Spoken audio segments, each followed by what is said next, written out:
This is Dr. Warnick here. We are now doing the midterm 2 overview. I'm just going to go through the exam and point out a few things.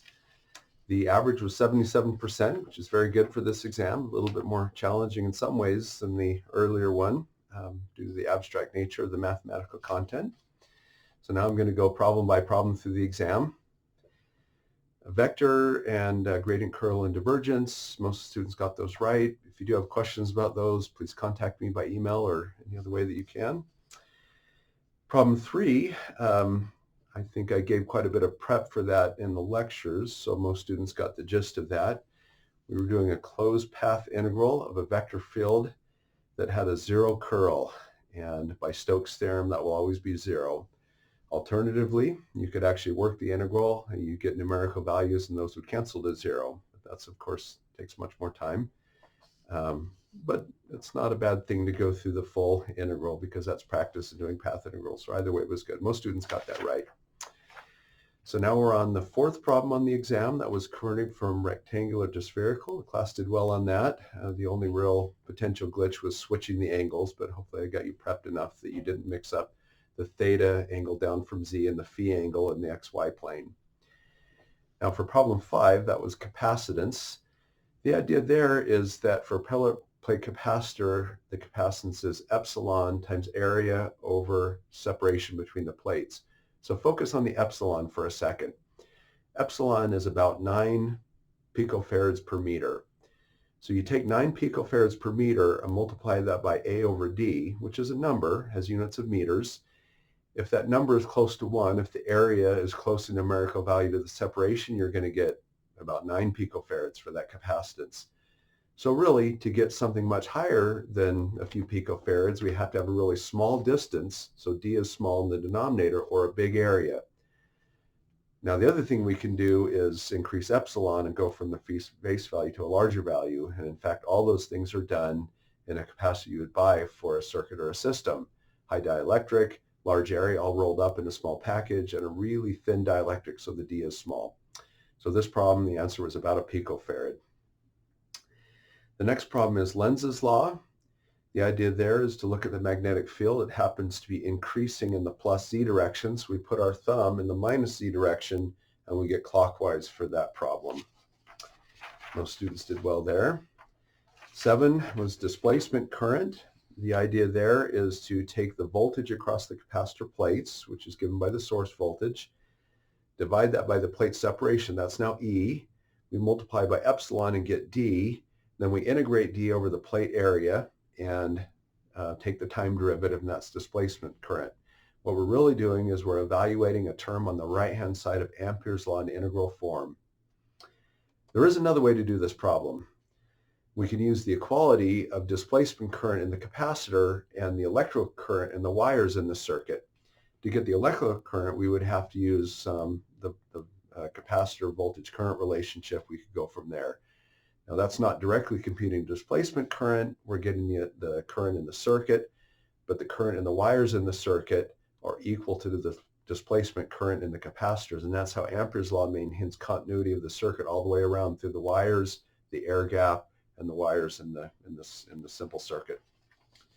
Problem 8 really gets at that equality I was just talking about. Displacement current between the capacitor plates is numerically equal as a function to the electrical current in the wires. That's fundamental to understanding Ampere's law in integral form.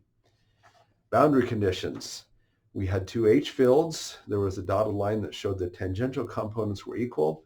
The normal components of H were different. The only way that's possible is if the permeability in the two regions is different, and then you would select the correct answer based on that. If we have a D field, electric flux density, where the normal component is different, tangential components equal, we must have a surface charge on the boundary. So those are problems 9 and 10. Then we go to 11, Ampere's law. If we have a time-varying electric flux density D or an electric current J, that creates a magnetic field with a non-zero curl. Faraday's law in point form is similar, but if we have a time-changing magnetic field, that produces an electric field with a non-zero curl. Now, we can also explain those laws in the other direction. I don't usually do it that way, but we could say that if we have an electric field with a non-zero curl, that can create a time-changing magnetic field. Either way works. And in wave propagation, we have an interplay between Faraday's law and Ampere's law. Magnetic field changes, producing electric field with non-zero curl. That produces time-changing electric flux density, magnetic field, and so on and so forth. And that's wave propagation. That was 11 and 12. 13, how do we derive the time harmonic wave equation? We take Ampere's and Faraday's law, apply the curl operator, use a vector identity, and out comes del squared and k squared. 14, why do we derive the time harmonic wave equation? Because it's easier to solve for plane wave solutions than Maxwell's equations directly. Problem 15, I gave you a plane wave. I won't spell it out, but maybe you can remember the gist. It had an x hat and a y hat, e to the minus j5z. The wave vector, you take the z hat from the z direction, the numerical value for k, and put those together. Wavelength, 2 pi over 5. Operating frequency, that's a bit tricky. We have to go back to the problem and realize this is in free space. So we can use omega over k is equal to phase velocity to solve for omega, divide by 2 pi, get the operating frequency.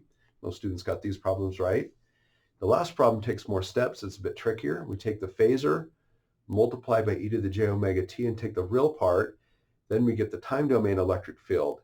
We plug in x, y, and z, and we plug in time. 1 nanosecond is given in the problem, and out comes a numerical value. It happened to be something times x hat, something times y hat, and the other answers were quite different. Most students got that right. Problem 19, we need to find the magnetic field intensity. We can either take k hat and cross it with the x hat plus y hat, and then divide by eta, the characteristic impedance of space, or we can use Faraday's law and take a curl. Most students would do the k hat thing. You can also draw a picture and do a right-hand rule thing, and that works as well, but that takes a little bit of drawing because the x hat and y plus y hat is at an angle. Polarization, linear, and then you just have to figure out the correct angle. That was problem 20. For 21, that's a power problem. We need to take that same plane wave and find the time average power density. The magnitude squared of x hat plus y hat is 2. We then divide that by 2 eta, and it ends up being about a little less than 3 milliwatts per meter squared. So if that wave is propagating in every square meter, we've got a few milliwatts of power being carried, much less than solar radiation. Solar radiation has a much higher power density. We feel that as heat, sunburn, etc., solar power and whatnot. Okay, the next problem was one of the most challenging on the exam, problem 22. I give you in words a description of a plane wave, and you come up with the phasor form. So we wanted to do minus z direction, right-hand circular, time average power density. We take the minus z direction and get e to the plus j times something z. The right-hand circular polarization is going to be x hat plus jy hat or x hat minus jy hat. You have to actually go to the time domain and look at the direction of rotation to figure out whether it's plus or minus. Getting the time average power density requires taking that x hat plus or minus jy hat, taking the magnitude squared, and then algebraically figuring out what do I need to multiply that by, so that magnitude squared divided by 2 eta is 20 milliwatts per meter squared, and you came out with a number of something like 2.8. Problem 23, what is the skin depth? At 100 megahertz, epsilon is 80, sigma is 4. The trick there is to take the square root of minus omega squared mu, and then epsilon minus j sigma over omega. That's the fundamental formula that drives everything for plane waves and lossy material. You get a couple of centimeters. The next thing we do is a plane wave propagating in seawater. We find the field intensity at a certain depth. That's an e to the minus alpha z problem. We need to find the z, so the e to the minus alpha z, or we need to plug in z, so that we then compute e to the minus alpha z, and that multiplied by 1 volt per meter is the field intensity 5 centimeter down. It's a couple of volts per meter. And the last question, what does a plane wave look like? If we were to see it propagating towards us, we see that all the time in a very close approximation. That's light coming from a distant star. We would see a single point of light. The confusing thing there is the plane wave is everywhere. Starlight is no different. Everybody around us, all across the planet, would see the same star. That light is coming down everywhere, But what we see with our eye is we see the direction of propagation. That light is coming from the star. We see a single point of light. We don't see the energy that's going to other people looking at the same star. That goes this way, misses us. All we see is what's coming directly at us.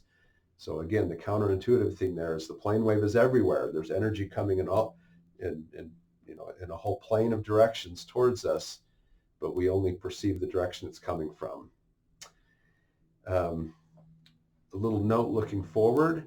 Plane waves, everything we've been doing are building blocks. The goal of our next material waveguides, as well as radiation and antennas, is to use plane waves and that material as a building block to actually connect with applications, more real-world applications. So we've had to suffer a little bit with mathematical tools or enjoy it, depending on what your mathematical versus practical bent is, where we're going to put this together and use it. Looking forward for some interesting applications.